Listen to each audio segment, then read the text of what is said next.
Bonsoir, mon nom est Ange David Baïmé. Je travaille pour l'ONG internationale GRAIN et nous sommes l'un des co-organisateurs de la rencontre francophone sur la justice climatique.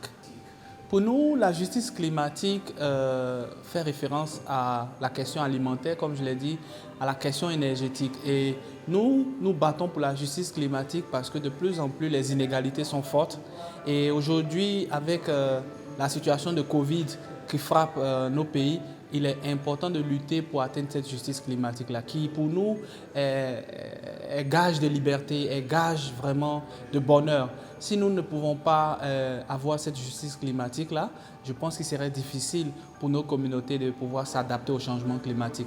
Donc la justice climatique, dans tous les domaines qui sont en lien avec la question des changements climatiques, la justice climatique par exemple, dans le domaine des financements, la justice climatique par exemple, dans le domaine de l'accès aux énergies. Vous pouvez pas, la justice climatique dans le domaine de l'accès aux ressources halieutiques, vous ne pouvez pas comprendre que nos océans, nos eaux sont accaparées et dans le même temps, les populations qui sont dans le littoral ont difficilement accès à ces eaux-là pour pouvoir pratiquer une activité comme la pêche.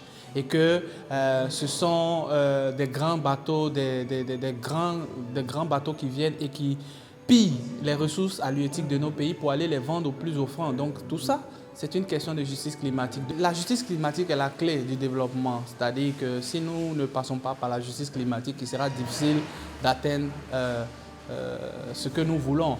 Je le dis parce que la question de la souveraineté alimentaire, par exemple, que nous mettons en lien avec la justice climatique, ou la question de la souveraineté énergétique, que nous mettons en lien avec la justice climatique, a tout son sens. Vous ne pouvez pas, et on l'a vu durant la crise, les moments plus forts de la crise, que des pays ont refusé d'importer ou d'accepter de vendre leur production alimentaire à d'autres pays.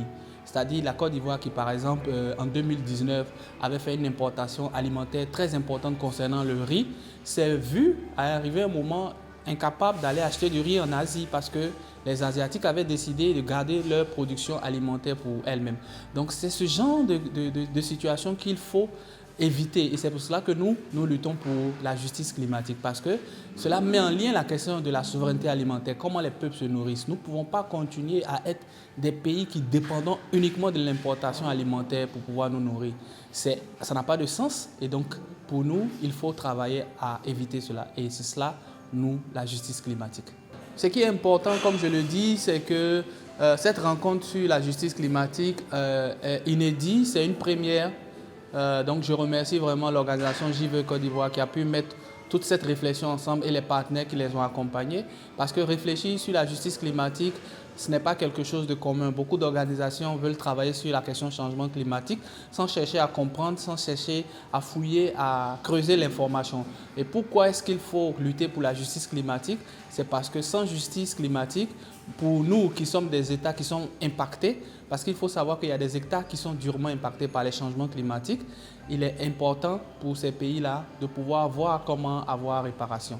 Donc c'est vraiment une belle occasion de discuter et d'analyser. Et les réflexions étaient vraiment riches parce qu'aujourd'hui, dans le cas de la Covid, aujourd'hui, dans le cadre des nouveaux endettements que nos pays sont en train de contracter, soi-disant pour faire face à la pandémie, on voit très visiblement comment cela sera en lien avec la question des changements climatiques. Donc il était important pour nous de venir réfléchir avec plusieurs pays, une vingtaine de pays francophones africains ici à Abidjan.